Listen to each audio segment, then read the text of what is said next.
এটা কি লতা মরে গেল? নিজের বনে গাছ চেনার চেষ্টা করছেন আমজাদ হোসেন। তোমার কি মনে হয় কেউ কোনো অনুপ্রেরণা নিচ্ছে, এটা অনুসরণ করে?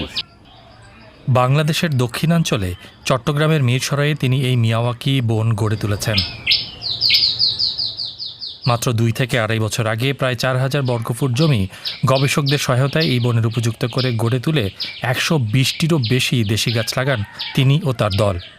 সেই গাছগুলো আজ এমন ঘন বনে পরিণত হয়েছে। কোনো কোনো গাছ 30 থেকে 40 ফুট পর্যন্ত উঁচু হয়ে বেড়ে উঠেছে বলে জানালেন আমজাদ। একটা কৃষ্ণচূড়া গাছ এই 2 বছরে অলরেডি 35-40 ফিট উচ্চতায় চলে গেছে। তো এই মিয়াওয়াকি ফরেস্টের বিশেষত্ব হলো এটার একটা নিজস্ব ইকোসিস্টেম তৈরি হয়। আমরা যেই গাছগুলো এখানে বুনছি সেই গাছগুলা এই যে সোনা পাহাড় মিরসরাই আমাদের প্রজেক্টের এই 500-600 গজ পিছনে যে পাহাড়ে যে প্রাকৃতিক বন আছে সেখান থেকে প্রজাতিগুলো নিয়ে আসা। এই মিয়াওয়াকির যে নিয়ম পদ্ধতি সেই পদ্ধতিতে আমরা এটা সয়েলটাকে ডেভেলপ করে এবং গাছগুলো আমরা পুঁতি, আমরা বুনি এখন থেকে ঠিক 2 বছর আগে। তো যারা বিশেষজ্ঞ এই বিষয়ে যারা অবহিত তারা সবাই বলছে যে এটা একটা সফল মিয়াওয়াকি ফরেস্ট।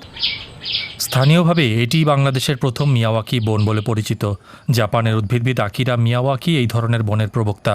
এই পদ্ধতিতে ছোট জায়গায় অল্প সময় বন তৈরি করা যায়, যা দেখলে মনে হবে অনেক পুরনো বন। কেমন করে এই বন তৈরির কথা মাথায় এলো আমজাদের? এই জায়গার চারিপাশে কয়েকশো ইটভাটা আছে এবং এই ভাটাগুলো চলে মূলত হলো পাহাড় কাটা মাটি দিয়ে। পাহাড় যখন কাটা হয় তখন গাছ আগে কাটতে হয়, সুতরাং ডিফরেস্ট্রেশনের একটা কন্টিনিউয়াস প্রসেস এই হিলস রেঞ্জে আছে। আমাদের উদ্দেশ্য ছিল যে এইটার একটা কাউন্টার ন্যারেটিভ তৈরি করা। বাংলাদেশের প্রতি বর্গ কিলোমিটারে জার্মানি বা যুক্তরাজ্যের চেয়ে গড়ে অন্তত 5 গুণ বেশি মানুষ বাস করেন। আর এত মানুষের খাদ্য উৎপাদন এবং থাকার বা কাজের জায়গা দিতে গিয়ে প্রতি বছর বন কাটতে হচ্ছে। সরকারি হিসেবে এখন বাংলাদেশে বনভূমি মোট জমির প্রায় 15 ভাগ। গত 2 দশকে দেশটি হারিয়েছে প্রায় 2.5 লাখ হেক্টর বনভূমি। সেই হিসেবে অল্প জায়গায় ঘন বন গড়ে তোলার এই মিয়াওয়াকি পদ্ধতি একটি সমাধান হতে পারে বলে মনে করেন আমজাদ। বাংলাদেশে তো ফরেস্ট যথেষ্ট কমে গেছে এবং দ্রুত এটা ক্ষীয়মান, এটা আরও কমবে। সেখানে খুব অল্প জায়গায় কিভাবে একটা ছোট ফরেস্ট, মাইক্রো ফরেস্ট তৈরি করা যায় সেটার একটা উদাহরণ হিসাবে তৈরি করবে। একই মত চট্টগ্রাম বিশ্ববিদ্যালয়ের বন ও পরিবেশ বিভাগের এই শিক্ষকেরও। বিশ্ববিদ্যালয়ের বন বিভাগের শিক্ষার্থীরাও অল্প জায়গায় একটি ঘন বন তৈরি করেছেন। সেই গল্পই বলছিলেন তিনি। এখানে আমরা বাংলাদেশের নেটিভ জাতের 50 প্রজাতির গাছ আমরা এখানে লাগিয়েছি, 2 একরের কাছাকাছি জায়গা, এবং 8000 চারা আমরা লাগিয়েছি। 150 জন স্টুডেন্টে লাগিয়েছে এবং তাদেরকে এখনও এটার উপর পরীক্ষা দিতে হচ্ছে। তো আপনারা দেখতে পাচ্ছেন যে 2 বছরের মধ্যে একটা নর্মাল প্ল্যান্টেশনের যে গ্রোথ হয় এখানে গ্রোথ তার থেকে অনেক বেশি স্ট্যান্ডিং।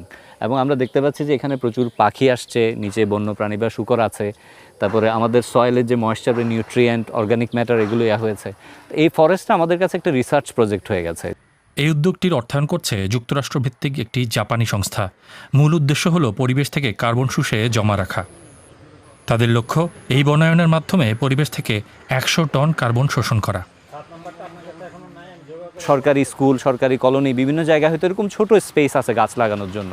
এখন ল্যান্ডস্কেপিং যারা করেন তারা এই মিয়াওয়াকি মডেলকে ব্যবহার করার চিন্তা করতে পারেন। আরেক ধরনের হচ্ছে এডুকেশনাল পারপাস সার্ভ করবে, যে আমি 50-60 জাতের গাছকে এক জায়গায় এনেছি, তাহলে আমাদের ফিউচার জেনারেশন যদি গাছ সম্বন্ধে জানতে চায় দেখা যাবে যে এটা ওই রোলটা প্লে করবে। তার বাইরে হচ্ছে আমাদের অনেক গাছ বন থেকে হারিয়ে যাচ্ছে।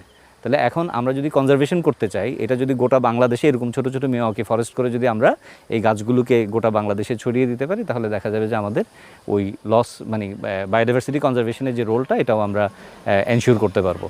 এদিকে আমজাদ তার বনের পাশে একটি রিসোর্টও তৈরি করেছেন। সেখানে বেড়াতে আসা মানুষরা যেন বনায়ন থেকে উদ্বুদ্ধ হতে পারেন, সেটি তার লক্ষ্য। এটার 2 ধরনের অ্যাচিভমেন্ট আছে। এক হলো আমি কিছু অক্সিজেন তৈরি করলাম, কিছু সবুজ তৈরি করলাম, প্লাস হলো যে শিশুরা বড় হয়ে উঠবে এইসব বাড়িতে, তাদের মধ্যে গাছপালার প্রতি মমত্ব, সবুজের প্রতি ভালোবাসা এটা তৈরি হবে।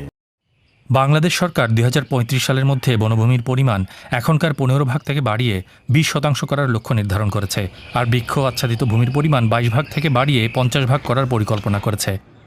আমজাদের মতো মিয়াওয়াকির উদ্যোক্তারা মনে করেন এই পদ্ধতি ব্যবহার করলে ছোট ছোট জমিতেও বড় লক্ষ্য অর্জন করা সম্ভব।